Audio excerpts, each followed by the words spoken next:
आज रात्री 2 वाजता लोकनेते निलेश लंके साहेब यांचं पारगाव सुद्रिक या गावामध्ये 200 ते 300 कार्यकर्त्यांसह या ठिकाणी आगमन झालं। आगमन झाल्यानंतर गावातल्या सर्व कार्यकर्त्यांशी तरुणांशी या ठिकाणी चर्चा केली, जेवण केलं आणि त्यानंतर नेते या ठिकाणी आता आराम करत आहेत। खरं तर कोणालाही अपेक्षा नव्हती की खासदारकीचा हा असलेला उमेदवार आमच्यासोबत या मंदिरामध्ये या जमिनीवरती झोपेल अशी कोणी अपेक्षा केली नव्हती। कारण आपण पाहतो की आजकालच्या आमदार खासदारांना कुठेही गेलं तरी त्यांना मोठ्या मोठ्या AC रूम लागतात, मोठ्या मोठ्या गाद्या लागतात।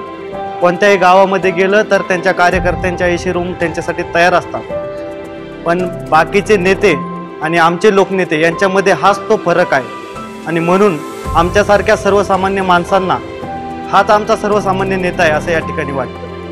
त्याचबरोबर आमच्या या असा खमका नेता हा फक्त पारनेर तालुक्यापुरता नाही किंवा अहमदनगर जिल्ह्यापुरता नाही तर संपूर्ण महाराष्ट्राचं नेतृत्व करण्याची धमक ठेवतो आणि असं नेतृत्व या ठिकाणी दिल्लीत पाठवण्याची गरज आहे आणि हे आव्हान नगर दक्षिण लोकसभेच्या मतदारांनी पेललेलं आहे आणि निश्चितपणे लोकनेते निलेश लंके साहेब हे लाखोंच्या मताधिक्याने दिल्लीमध्ये जातील हा विश्वास या ठिकाणी आम्हाला सर्वांना या ठिकाणी आहे।